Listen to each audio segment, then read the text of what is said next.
I will keep the now floor for question answers. If you have questions, please stay back and raise hand. We can take some of the questions, certainly.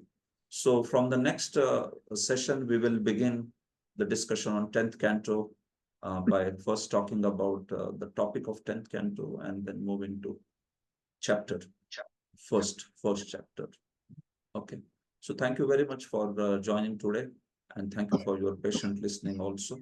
In case you need to leave, please go ahead. Srila Prabhupada ki jai, Granth Raj Srimad Bhagavatam ki jai. Hare Krishna. Okay, Mahat Seva Prabhu, you have a question. Thank you, Prabhu. Okay. Madhavendra Puri Prabhu, you want to ask? Okay, please, Prabhu, please.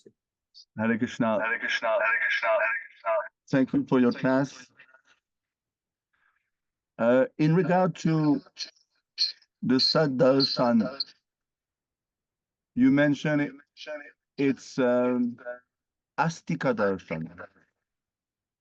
But isn't it that the Sankhya Yoga in there by Kapil Dev, isn't it the Nashtik Kapil Dev, or is it the real Kapil Dev?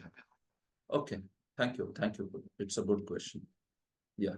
Madhavendra Puri Prabhu is himself a very good teacher of Srimad Bhagavatam. Prabhuji is from France, and a very good friend of mine. He himself also runs an educational institution and has many students. So yes, Prabhu. So when we talk about Astika and Nastika, these terms are used in somewhat different sense also. But if you see precisely the term Astika and Nastika, it refers to acceptance of Vedas and no acceptance of Vedas. If you want to say, okay, some philosophy like Sankhya, which is by the other Kapila, not Devahuti Putra Kapila, but the Agni Kulotpanna Kapila. Rupa Goswami says that this another Kapila was born in the dynasty, Agni dynasty. So this Kapila, his philosophy is Nastika. Well, it is called Nirishwaravadi. It is called Nirishwaravadi. It is not Ishwaravadi Sankhya. It is Nirishwara Sankhya. Ishwara means the Supreme Lord, and Nirishwara, which means that Sankhya which does not accept the supremacy of Vishnu or Lord. It does not, in fact, it does not talk only about Lord, God per se. It talks about Purusha and Prakriti only. So Purusha is Jiva and Prakriti is material nature. That's it. It does not talk about beyond Prakriti and Purusha, there is Paramatma. It does not talk about it. So if we want to call it, like if technically speaking, if someone asks you, is the philosophy of Kapila Astika or Nastika? So you will have to say it is Astika because it accepts the Vedas, but it is Nirishwaravadi. It is not, it does not believe in, or it does not talk about the Supreme Lord. It does not accept Ishvara as one of the tattvas. No. It is not Ishwaravadi or Seshwaravadi. Those are the terms used for proper Sankhya, which is Kapila's Sankhya. It is Ishwaravadi Sankhya. It is Seshwara Sankhya. Sa Ishwara. That's the point. So that's how all the six philosophies, including Nastik Darshan of Kapila, is Nastik in the sense, I'm saying Nirishwaravadi Darshan of Kapila should be said as Astika only because they accept the Vedas, but then they don't accept the Supreme Lord. So in that sense, it is atheistic. Prabhupada calls them as atheistic or Nastika, so to say. But he's using it in that sense, actually, that these philosophies, they accept the Vedas, but they don't accept and talk about Supreme Lord. So that's the difference, Prabhu. Otherwise, as follower of Veda, you have to accept them as Astik Darshan everywhere, even in academics or even in Sampradayas. When you talk about Astika Darshan, the darshanas which are Vedic, then they will talk about Nyaya, Vaisheshik, Mimamsa, Vedanta, Yoga, Sankhya. That includes the Sankhya, which is of this other Kapila also. So that would be Haribol. Yes, Prabhu. So thank you. Ishwara Prabhu, you have some question.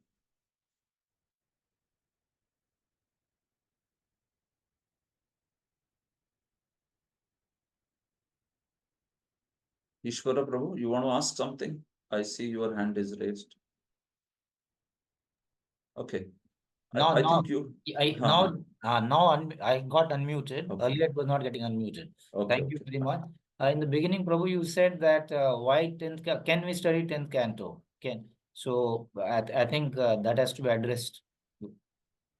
Why we should? What was the point?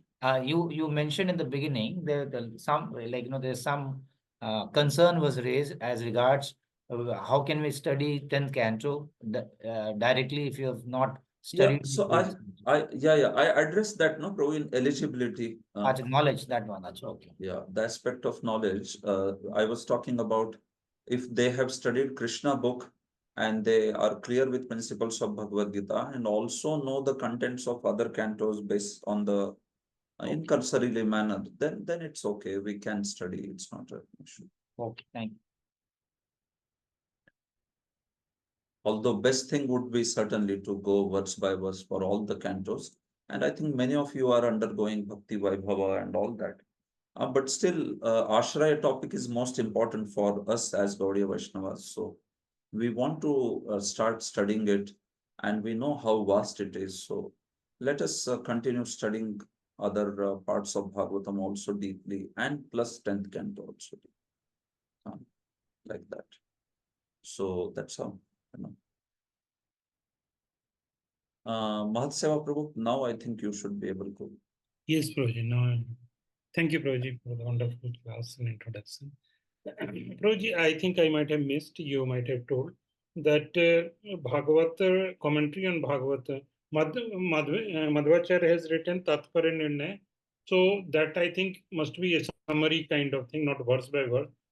I wanted to ask whether the previous Acharya, Chitsukhacharya and Punyarana, Punyaranya. so whether they have written words by words or again it is like kind of summary. Chitsukha or Punyaranyas are text by text commentaries only, Prabhu. Okay. But practically, the issue is that although these commentaries are quoted by a lot of scholars and Jiva Goswami himself also, these commentaries are not even available, Prabhu, nowadays. Okay. Yeah. But these were naturally systematic commentaries because Jiva Goswami quotes many times to show that this is the reading or this is the verse that is accepted by Chitsukha in his rendering. So usually in thematic and all, you don't quote thematic books for giving authentic rendering of a book, authentic rendering of a text. So it must be a systematic commentary. Today we don't get to see that anyway much. But these must have been systematic commentaries. Madhvacharya's commentary is also a systematic commentary only. Okay. Yeah, but it is basically a brief one and it is sometimes not commenting on certain sections at all. It is like sometimes a whole section of chapters is nothing, no comment is there on that. So it is brief in that sense. It is not available on all the cantos and all the verses, not like that. And Vopdev is also verse by verse? Vopadev's Paramhams Priya was verse by verse, but Paramhams Priya is again not available, although Jiva Goswami quotes it. So books are also lost in time. But the other books, Hari Lilamrit and Muktaphalam, they are available. They both are thematic books, and they both are available even today. We can find them there. So verse by verse, basically Sridhar Swami's Bhagavad Deepika is available and accepted by all Sampradayas, Advaita, Dvaita, everyone. Sridhar Swami is accepted by all. Hardly anybody has anything to say on Sridhar Swami. So everybody accepts Sridhar Swami's rendering. Yeah, there are some different ways of explanation than Sridhar Swami. Like Vallabhacharya has a somewhat unique style also, where he may not sometimes refer to Sridhara's idea at all. So that is there. But yeah, as such, Sridhar Swami is quoted as an authority. If you quote Sridhar Swami is saying this on Bhagavatam, then usually in personalities, everybody agrees. Thank you, Raju. Hare Krishna. Yes. Vipul Prabhu? Yeah, I think you have put the name. Your initiated name, I forgot. Brajendra Kumar Das, Hari Bol, Dandavad. Rajendra Kumar Prabhu. Dandavad. Dandavad, Prabhu. So, Prabhu, some devotees say that this the commentary of Srimad Bhagavatam is on the Rasika level. So, what does that mean? And should it be on what level, like Rasika or or something else? I'm not able to understand that. Can you just comment on what? See, Prabhu, Bhagavatam is the highest scripture. And when you want to study that scripture, then if we study it on the basis of commentaries, then our understanding is very precise. It is very thorough. And you will not have confusion in the understanding. If we don't take help of commentaries, then there is sometimes it's a wrong understanding. It's not very precise. It's unclear also many times. So now, commentary, is it Rasika or not? See, Bhagavatam itself is a scripture which is balance of Rasa and Tattva, right? We see that there is 10th canto, but then before that, there is also 9th canto. Later, there is also 11th and 12th canto. And in all these places, there is so much of philosophy. Even in the 10th canto, there is so much of philosophy in the prayers and all that come forward. Even in a section like Ras Leela, there is so much of philosophy and Siddhanta and all. So, Prabhu, various commentaries can focus explanation of Bhagavatam in various ways. Like Jiva Goswami, he takes usually quite a philosophical stand to explain Bhagavatam. Vishwanath Chakravarti is more a Rasika Acharya, but he is also very good at philosophy. He is a very wonderful scholar. Same way, Jiva Goswami also, you see, he is a big Rasika in 10th canto.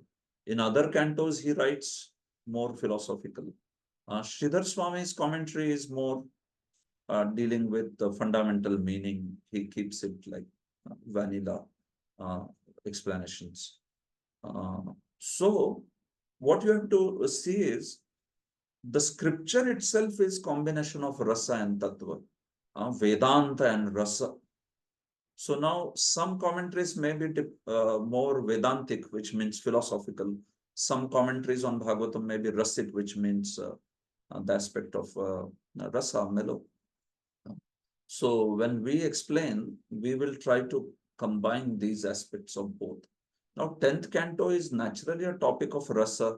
So there will be a lot of rasa in it, lot of devotional feelings and explanations and imports of that order. But then it is also quite philosophical in places. Garbhastuti, there is prayers of demigods in the beginning only, when Lord is going to appear in Devaki's womb. So these are quite philosophical prayers. Brahmaji's prayers, quite philosophical prayers. These are like Siddhanta, great Siddhanta. So similarly, further also, these things are there. Towards the end of 10th canto, there is prayers by personified Vedas, Shruti Stuti. That is just philosophy only. It is like such a, it is formidable philosophy that way.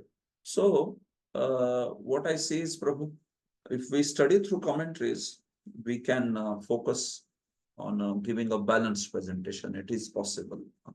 So that's why we don't have to worry in terms of, is it going to be like too esoteric or like that? No. If we see some subjects are too esoteric, then we will keep the discussion which is at our level. But the point is, yes, 10th canto naturally has Krishna's pastimes, no? So it has a great relish. So that's all. Thank you, Prabhu. Prafulla Govind Prabhu.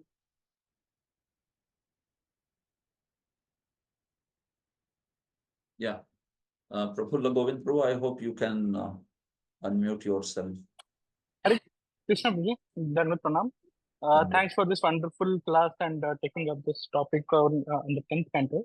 Prabhuji, while you were discussing the Shankaracharya's teachings, in the initially you talked about the Advaita and the Mayavad. You briefly touched actually.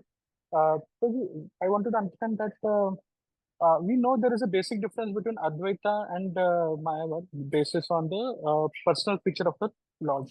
So Prabhuji, was both the teachings of Mayavad and Shankaracharya, Mayavad and Advaita originated from Shankaracharya, or is it afterwards some other Acharya actually taught the Mayavad? Okay. See, Shankaracharya's philosophy is certainly Mayavad. Shankaracharya is the one who has been credited with especially spreading of Mayavad. Was Mayavad there before Shankaracharya? Yes, it is there. In Vedic times, we hear personalities like Ashtavakra. They speak also about this aspect of Mayavad. So, Prabhupada says in one place that all the philosophies are there, existing all the time. It's just matter that some philosophy becomes prominent at some particular point, and somebody is credited for making that philosophy as prominent. So there are ideas which are Mayavadi ideas in scriptures even before Shankaracharya. It is there. It's not like it is not there. So the point is that Shankaracharya spread it like anything. He was empowered to preach Mayavadam Asat Shastram, right? It's spoken, at least our acharyas have quoted that verse. These days, they say that you don't find that verse in Padma Puran, but it is quoted by some authentic scholars also, prior acharyas also. So he was given that task of preaching Mayavad. His philosophy is known as Mayavad. That way. There are these impersonalists in Vedic life who are Brahmavadis. So you can differentiate between Brahmavad and Mayavad. Brahmavadis are not offenders to Krishna. Mayavadis are offenders to Krishna. Brahmavadis don't consider Krishna's form to be made up of matter, but Mayavadis consider Krishna's form to be made up of matter. So that's the basic difference between Brahmavadis and Mayavadis. Like Kumaras are Brahmavadis. Shukdev was a Brahmavadi. Now that term in English, it may be translated as impersonalist. But now within impersonalism, there is so much of variety, right? There is Brahmavad, there is Mayavad, or there is even Buddhism is known as some sort of impersonalism. Saranath Mayavad, right? Chaitanya Charitamrita also calls it. Kashir Mayavad and Saranath Mayavad. So it is also some sort of Mayavad, impersonalism. So that's how, bro, this difference is there. So we will not say that before Shankaracharya there is no Mayavad. No, it is there. Shankaracharya spread it, empowered. He was empowered to spread it like anything. The word Advaitavada, it is sometimes equated with Brahmavada. And sometimes I have seen that it is exclusively meant for Mayavad only. Advaitavad and Mayavad are just equated like that. But if you go by commentators and all, they speak about Advaita, and then sometimes it is just in the sense of Brahmavad, not so much in the sense of Mayavad. So if we want to refer to Shankara's philosophy, we can say Mayavad instead of anything else. That will be a precise depiction of his philosophy. Or you can say Kevala Advaita also. Kevala Advaita. Exclusive monism. That is his philosophy. So now within that philosophy, Ishvara is accepted as Maya. Ishvara is not Satchidananda in Shankara's system. Shankaracharya's his own explanations are like that. Okay. So internally he is a Vaishnava, but the philosophy is not Vaishnavism at all. It is in fact antithesis of Vaishnavism. It is Mayavad. Okay, Prabhu? Makes sense?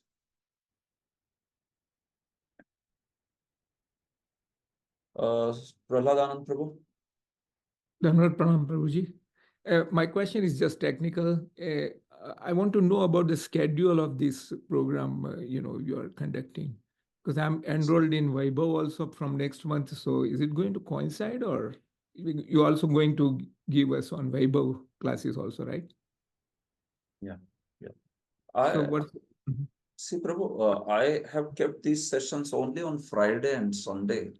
So I Friday and think, Saturday. yeah, Bhakti Vaibhava classes will go on from Monday to Thursday, Right. and this will be Friday and Sunday. I see. Okay. And the timings are as you have Yeah, 7:30 p.m. to 9. Yeah, because I think this might be a little more comfortable for you being in US, right? right. Yeah. This is Yeah. early This is morning. good time in the morning. Yes. Yes. So the other course is difficult, I understand. Yeah. The other one, Uh, 11, the canto you are giving is around 10:30 p.m. to up to Yeah. 1 Yeah, a.m. when I actually when I launched that course, I really was only thinking about Indian audience, but then when it was shared with all, then everybody wanted to join. So that's how I have kept the same timing. But the recordings will be there. All these Right. sessions will be put on my YouTube, and you will Mhm. start receiving the links now from this Sunday. So always you miss also, it's okay. You can Yeah, hear the we record. can. Okay, thank you very much, Prabhu. Haribol. Sushmita Radhika Mataji. Yes, Mataji. Hare Krishna, Dandavat Pranam Prabhuji. Dandavat Pranam. Thank you for wonderful introduction part. So, Prabhuji, my question is, why it is said that one should not get influenced by the flowery language of Vedas, where we can see that in Upasana Kand we can worship Lord Vishnu or Krishna and can please him and attain our goal, which is Krishna Prem. Yeah, so by flowery language of the Vedas, Mataji, what is being referred there is the Karmakand portions. It's not referring to Jnanakand portion, or it's not referring to Vishnu Bhakti or like that. Very clearly there, Karmakand portion is what is talked about. Yamimam Pushpitam Vacham Pravadanti Avapaschita. So when Krishna is speaking there in second chapter, he is referring to Karmakand portion only. That's why later he says in the series of verses only, you must be knowing, Bhogeshwarya prasaktanam taya brita chetasam vyavasayatmika buddhi samadhav navidiyate. So now where, in which path Bhog and Aishwarya become the goal? In the path of Karmakand. Again, he also says that Traigunya Vishaya Veda Nistraidunyo Bhavarjuna Nirbandvo Nitya Sadvasto Niryogakshema. So there also, he is telling Arjuna to transcend what? Vedas which are discussing Traigunya Vishayas, meaning the portions of Vedas which discuss subject matter which is within three modes, the goal which is within three modes. That portion you transcend, he is saying, and go to that portion of Vedas which is Nistraigunyo, which is going beyond Trigunas. So Krishna, when he's telling Arjuna in Bhagavad Gita that Trigunya Vishaya Veda, the Vedas are speaking about objects in the three modes, he is not saying all the Vedas, he is saying the section of Vedas which is Karmakand. Because Jnanakand does not speak about objects in the three modes. So Krishna is telling Arjuna that you should go to the Jnanakand section, which is Upanishads, because there the context is more of Nishkam Karma Yoga. Krishna wants to inspire Arjuna. So Nishkam Karma Yoga, it has the goal of mukti. That's why there the inspiration is being given to go and understand the goal of life on the basis of Upanishads. But further, Krishna extends it, and in Bhakti section, he is basically inspiring Arjuna to follow the path of Bhakti. So that is the flowery language of Karmakand portions. Okay, Prabhuji. Thank you, Prabhuji. Mahat Seva Prabhu. Prabhuji, just one thing came to my mind, like in one of our personal discussions, you have given a wonderful point about why Lord would have told Shankaracharya to spread this Mayavad, what is the purpose here. I thought if you feel suitable, this point can be shared. I thought. Yeah, see, this discussion is in Tattva Sandarbha. So, Shankaracharya, he did not want to, Shankaracharya basically, he did not want to touch Bhagavatam, but then by glorifying Bhagavatam through books such as Govindashtakam, we see that he has glorified Bhagavatam. So it is like you glorify Bhagavatam, but you don't misconstrue a meaning on the basis of Bhagavatam. He has done it for Gita, certainly. He has misconstrued the meaning of Gita, isn't it, by his Gita Bhashya, but he did not do it for Bhagavatam in that particular manner. So we see that Shankaracharya, based on the Padma Puran verse, basically Shankaracharya was empowered to and instructed to preach Mayavadam Asat Shastram Prachannam Bauddham Uchyate Mayeva Vihitam Devi Kalau Brahmana Rupina. So Lord instructed Shankaracharya to preach this philosophy of Mayavad.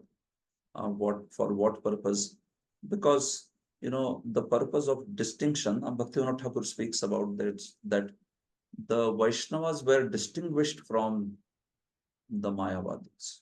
There were many Mayavadis in the garb of Vaishnavas. At that point of time, there were many Vaishnavas, but they were actually Mayavadis. So these were Mayavadis who were in Vaishnava Sampradayas or garb of Vaishnavas. So by giving this philosophy, they were filtered out and they were separated out.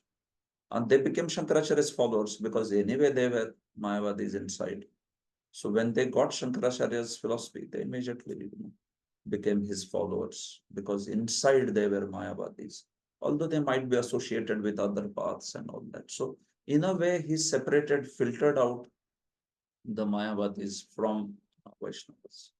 That was the purpose. And then the pure Vaishnavism was made, filtered separately like that. So that is also service only being done by Shankaracharya this way. So is this what, Prabhu, you wanted to talk about, or was there anything Exactly this point, Prabhuji, that he filtered out and who remains were the real Vaishnavas from heart. Like real Vaishnavas? I found it wonderful because I was never able to comprehend why Lord has ordered, why he. So this was really wonderful. True, true. Thank you. Sanjay Krishna Chandra ji, please speak. Hare Krishna, Prabhu. Is that am I initiated name, Prabhu? Yes, Prabhuji. Okay, Sanjay Krishna Chandra Prabhu, Hare Krishna. Yeah. Thank you. Thank you very much, Prabhuji. Prabhuji, Sridhar Swami's commentary is accepted by Vaishnavas as well as the impersonalists. So, is there any connection of Sridhar Swami to the Advaita line, like either through sannyas initiation or so initiation? So that's the reason some have some reservation for it. Yeah, Prabhu. There is. Shankaracharya, Sridhar Swami, actually his sannyas is from Advaita line only, line of Shankaracharya. But later he became the follower of Rudra Sampradaya, Vishnu Swami Sampradaya. Bhaktisiddhanta Saraswati talks about this. So he is considered to be Acharya from Vishnu Swami line, but because his roots were from Advaita tradition. So now these things are a little bit debated also, Prabhu. By many scholars and historians. This personality, Sridhar Swami, he was also Acharya of one of the Shankaracharya Pithas. It is said that he was Acharya of Govardhan Mutt in Puri, Jagannath Puri, one of the 4 Pithas of Sripad Shankaracharya. The other being Shringeri, Dwarka, and Jyotimat, Joshimat. Jyotir. So Puri Shankaracharya he was. But although he was Shankaracharya of Puri, he was a devout Vaishnava. So this is what is the mainstream opinion about Sridhar Swami. Sridhar Swami himself also stayed for a long time in Kashi, Varanasi. He speaks about this also in his prayers in Bhagavatam commentary, where he talks about how he worships Sri Ramachandra. Om Param Hamsa Swadita Chira Charana Kamala Chinamakarandaya Ramachandraya. So he glorifies Lord Ramachandra. And it is also mentioned by Bhaktisiddhanta that he was a great worshipper of Nrsimha. He worshipped the deity of Lord Nrsimha. So he was a devotee, certainly, but he also has those Advaitic ideas. His commentary of Bhagavad Gita was also placed in Kashi Vishwanath, and the authenticity was confirmed by Lord Kashi Vishwanath, Lord Shiva himself. Aham Vedmi, Shuko Veti, Vyaso Veti na Veti va, Sridhara Sakalam Veti, Sri Nasimha Prasadat. Lord Shiva wrote this on the commentary of Sridhar Swami, that Sridhara Sakalam Veti. Sridhara knows everything. How? Sri Nrsimha Prasadataha, because of mercy of Lord Nrsimha, in this manner. So that's how he is claimed by impersonalists as their Acharya.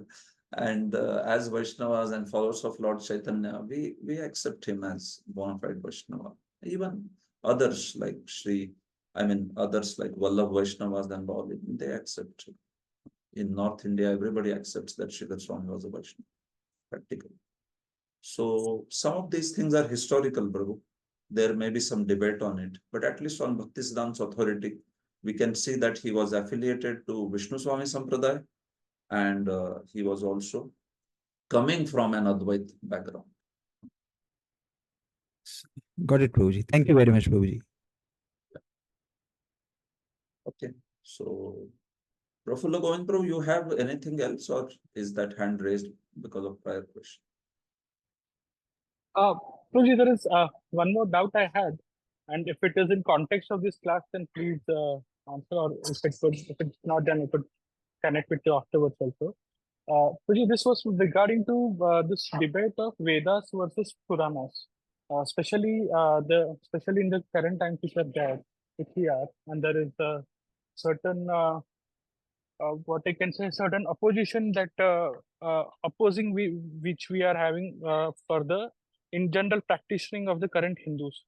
So the idea is that this debates are this, we lost the vigor, the Hindus lost of vigor because they gave up Vedas and they followers of the Puranas, and Puranas are mostly towards non-violent in nature. So so that was the cause of downgrade of dharma. But we can understand that there is this Lord's Leela is also there, where because the Kali Yuga effect, the dharma actually goes down. So Puji, how we can understand this, and what is the actual solution to this? Is there anything that can be done? Is there any bridge that can be done between Puranas and the Vedas? Yeah. See, it's actually one message of the Vedas, certainly, through different paths that the Vedas talk about. So, as followers of Vaishnava path, we have limited energy and limited time.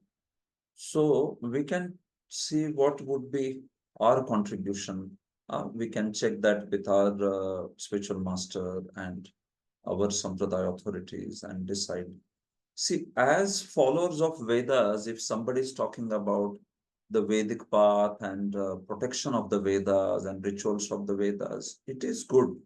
It is dharma. Certainly, we are not against it. We are actually followers of Vedas and the scriptures which are on the basis of Vedas. But within Vedas, we are not Karmakandi Brahmins. We are not Karmakandi followers, Brahmins or whatever, basically followers of that path. We identify ourselves more as Vedantis rather than Vedic, than the followers of the Vedas. So we are followers of Vaishnava Vedanta. So now our energy, within our movement, once you receive this understanding of Vaishnava Vedanta and that Gaudiya Vaishnavism, Achintya Bheda Bheda, so someone can focus his entire energy on preaching these pure devotional principles. But that doesn't mean that we should oppose or we should be antagonistic to ideas of ritualistic, uh, the Vedas and their rituals or demigod worship and all. No, we respect those paths also. So if some sort of support is needed in terms of, okay, are those paths genuine and all? So we can also support in that terms that yes, these are also genuine paths on the basis of, but our focus will be to preach pure devotional service. Our focus will be to preach Vaishnava Vedanta, the way this is propagated in our sampradaya. So now, as part of that, Prabhu, certain Vedic rituals also need to be understood. There is Sandhya Vandanam, there is deity worship in our system, and those systems based upon sampradaya can have various things that way. So we can certainly take care of that. But Ved and Purana, they are not against each other. It is a preaching which is done by some very people who have misunderstood the Vedas. One of these freedom fighters, he came in beginning of 19th century, and he propagated this idea of how Vedas means only the four Vedas and Puranas. So these are very foolish ideas actually. The Vedas themselves accept Puranas as the Pancham Veda, right? Brihadaranyaka Upanishad, it mentions Puranas as Pancham Veda. It mentions from the same breathing of Lord, from where Ruksam, Yaju, Atharva came, from that same breathing, the Puranas have come. Asya Mahataha Ishwarasya, there is a text like that in Brihadaranyaka Upanishad, Yajnavalkya speaking. So if you show this reference, it is directly from Brihadaranyaka Upanishad. So this idea is pretty modern actually, where somebody sees Vedas diverse from Puranas. It is another example of a very limited kind of mindset where somebody is fanatic with their own ideas. So it's not exactly like that. So we also sometimes may criticize Vedic Karma Kand and all that, but it is from a certain point of view. It is to insiders. It is to talk about how Karma Kand is not what we desire, but it is a proper bona fide path from Vedas. So if in overall dharma setting, if we are asked, is that bona fide or like that, we will say that it is bona fide. It is not something just nonsense or something which is unacceptable. So our support, how much far it should go, Prabhu, that can be a different topic. But we accept Vedic followers, we accept Puranas. It's a comprehensive thing. It is not divorced from each other. So this fanaticism is the trouble, where Vedic Karmakand ritualist specialists, they think that, oh, this Bhagavatam and this Vaishnava people, they are not followers of Vedas. So, but is that idea even mentioned in the Vedas? You ask them, do you read Vedas? So have you read Brihadaranyaka Upanishad? Why is it saying that even the Puranas came out of breathing of the Lord? They are also Nigama in that sense. So Jiva Goswami's Tattva Sandarbha discusses this point, Prabhu, elaborately. Praman Khanda, where he shows how the Puranas are also equivalent to Vedas. And they are more relevant in Kali Yuga because most of the Vedic scriptures are lost in Kali Yuga. If you see the analysis, what from that original Veda, only 6% is remaining, not at all. So it's like you have a book, 100 pages book, out of which only 6 pages are there. 94 pages are torn and gone. So on the basis of that, what big thing you are trying to make? And that too, you are trying to discredit the Puranas when Puranas are in full proportion. 18,000 verses of Bhagavatam, they were there when Vyasdev compiled, and even today they are there. It is not lost. 4 lakh verses of Puranas, 18 Puranas, they are all there. Nothing is lost. So in fact, In Kali Yuga, Jiva Goswami says the Puran Itihasatmak Shabda, the Shabda Praman on basis of Puran and Itihasas becomes more important than Vedatmak Shabda, because you have lost only most of it this way. So it's unifying effort, Prabhu. It's just that we have to decide our energy. Where do I want to work? So if I have got these most exalted teachings, I would like to preach these exalted teachings while respecting all other paths. That's how I see it. Thank you, Rum. Okay. Thank you for your elaborate answer. This clears a lot of misinterpretations and doubts which were Yeah. done. Yeah. So if Thank you you, want to, Prabhu. yeah, if you want to see on this, you can certainly refer Tattva Sandarbha, first part. So you would get a lot of references and all. I'm speaking from there. Yes. Okay. Okay. Thank you, Prabhu. Fine. The last thing, Praladan Prabhu, we will stop Prabhu, with a your small question. comment regarding Sridhar Maharaj giving some Advait kind of explanations. I heard you saying before that it's like a bait he's giving to Yeah, it's some yeah, kind of nyaya you were saying. I just cannot yeah. recall that, Correct. but that's Yes, what yes. it is, right? Yeah, Sridhar Swami speaks some Advaita, but it is like Badi Shamish Nyay, the But it's logic of, the logic of bait and hook. So Sridhar Swami deliberately put some Advaita. I was going to talk about this in the first session on the 10th canto, chapter 1. He basically put some bait of impersonalism in order to attract impersonalists or Mayavadis. That was his purpose. So in Bhagavatam, he has deliberately put some impersonal drops, Mayavad drops, I would say, not impersonal, Mayavad drops. So he has put it like that, but the purpose is that he drew attention of Mayavadis, thinking that, oh, is this book impersonal? Is this book Mayavad? And when they came and studied it extensively, then they forgot the Mayavad and became devotees. So that is called as logic of bait and hook, Badi Shamish Nyay. You put some bait on the hook and catch the fish. So he put the bait of impersonalism on the hook of Bhagavatam and caught the big fishes of Mayavad intellectuals. All right. Thank you so much. We stop here for today. So on Sunday, we begin with the study of 10th canto. Granthra Srimad Bhagavatam ki jai. दशम स्कंध की जय, शिल प्रभुपाद की जय, समस्ताचार्य वृंद की जय, कार्तिक व्रत की जय, श्री दामोदर मास की जय, श्री राधा कृष्ण भगवान की जय। गौर प्रेमानंदे हरि हरि बोल।